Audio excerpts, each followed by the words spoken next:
When I think of the Caribbean, I don't necessarily picture an image in my mind, but rather a feeling. Warm air brushing over my skin, weather that makes everything feel a little lighter, and days that are simple and carefree. I imagine us lying somewhere at anchor, the water gently lapping against the hull, waking up in the morning without even knowing what day it is, because it doesn't really matter. But that's not how we arrived. We are not in the water, we are on land in a shipyard, surrounded by steel, rust, and a noise that at first feels overwhelming after so many quiet days at sea. But over time, you get used to it, and eventually you barely notice it anymore. And this is exactly where our story begins.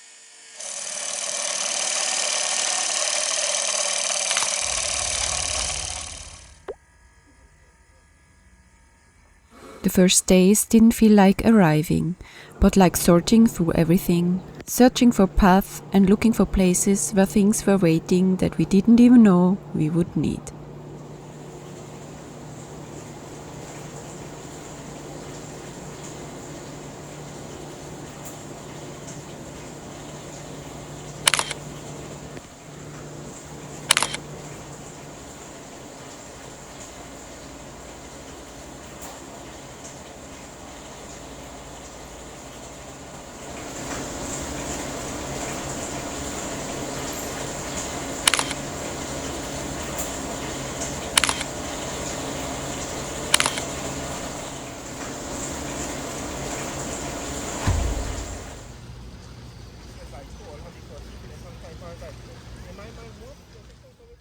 We walked through the shipyard, talked to people, tried to understand how everything worked, and now we could finally start tackling our long, accumulated list of repairs that had to be done on land.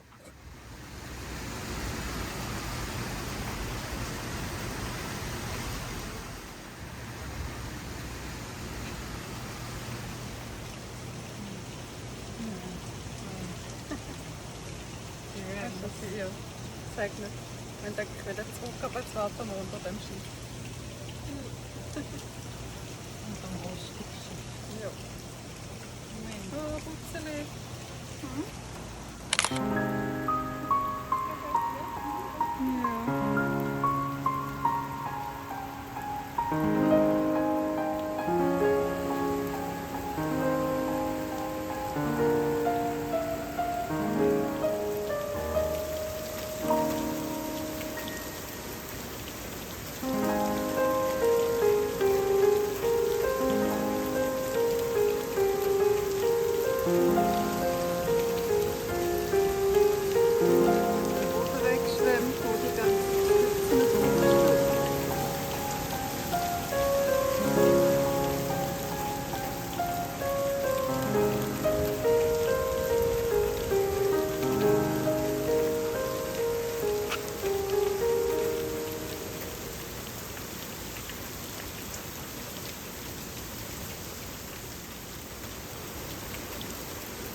Was?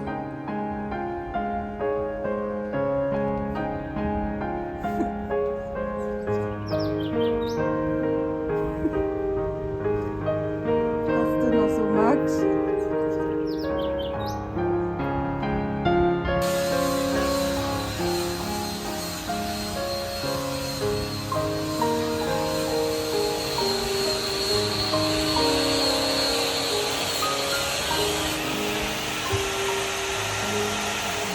Heute Morgen schon meine Schicht mit Schmiergeln. Die Eva ist jetzt gerade da. Man hört es wahrscheinlich sehr gut.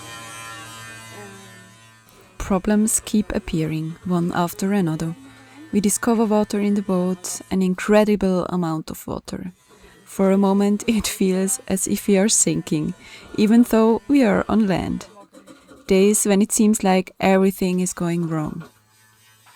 The cause is quickly found, and at the same time it's exactly the problem you don't want. A water tank leaking in a place you can't reach. Hidden, hard to access, and even harder to repair. We try anyway, again and again, with patience that is slowly running thin, using solutions that aren't perfect. But that we tell ourselves has to be enough for now.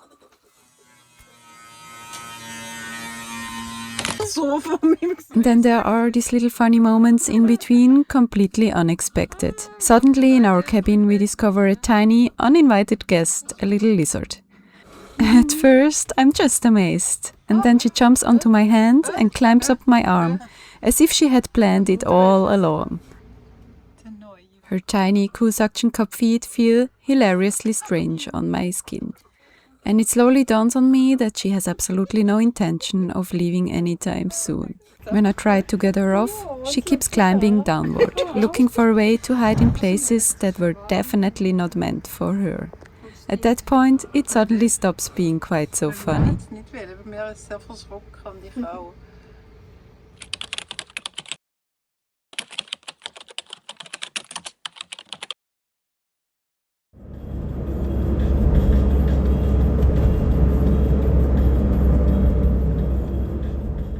In between, there are these ordinary things that suddenly don't feel so ordinary anymore, like grocery shopping. There is almost nothing here at the shipyard, at least nothing fresh.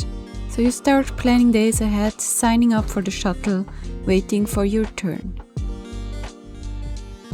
Then you sit in the bus, surrounded by others who need the exact same things, leaving the yard behind, the steel and the dust. And for a moment, you're back in a world that feels strangely familiar.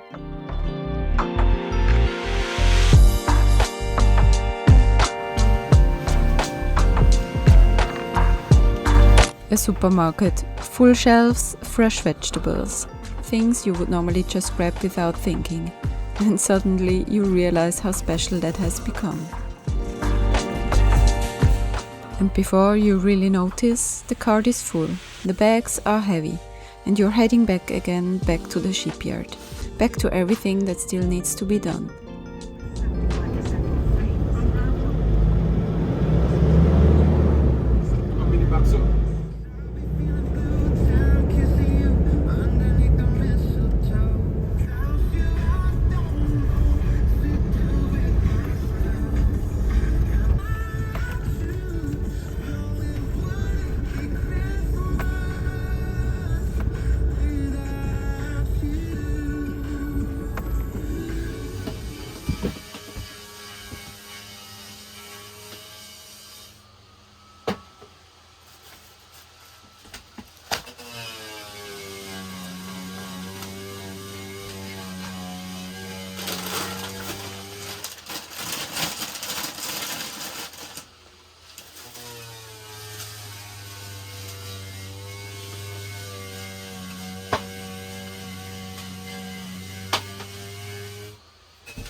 Merry Christmas!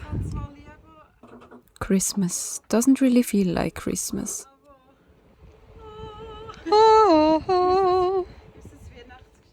No snow, no family, no familiar traditions. Just another day between work, dust, and everything that still needs to be done. Freundin haben mir noch das Weihnachtsgeschenk gebracht. Nice. But today we decided not to work. And in the afternoon we treat ourselves to a beer, or maybe two, simply because we tell ourselves that today should feel a little bit different, even if in the end it feels just the same.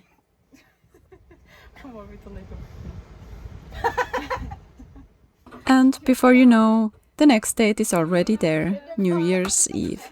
There is a party somewhere, but we turn around before we even get there, too tired, with too little energy to be part of it. Instead, we stay on the boat, watch a series, drink our sparkling wine, hear a few distant fireworks, and just barely make it to midnight. So no big moment, no real transition, more like a quiet continuation, as if the year simply carries on without being noticed. And the next day, we pick up exactly where we left off. Only the rain keeps throwing everything off and bringing it to a halt. It comes whenever it wants, takes away the moment when things are finally flowing, and forces us to wait, to watch, to read the sky. We constantly have to make sure the metal doesn't get wet, or at least manage to get the first coat of paint on before the next downpour hits. Because the moment it gets wet, it starts rusting again, and we are right back at the beginning, grinding, cleaning, starting all over. It becomes a race against the weather.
And suddenly it's there, the Caribbean just the way I imagined it. Warm water, waves, a cold beer in my hand. And that feeling that for a moment there's nothing to fix. Just being there and enjoying it.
Caribbean is not just that one image. It's also loud, exhausting, and sometimes far from what you expected. But that's exactly what makes it special, because in the end, it's not the perfect days that stay with you, but the ones that felt real, the ones that were messy, exhausting, and the ones where you experienced something new and learned along the way. The Shipyard is not a place you want to stay, but it's a place you remember.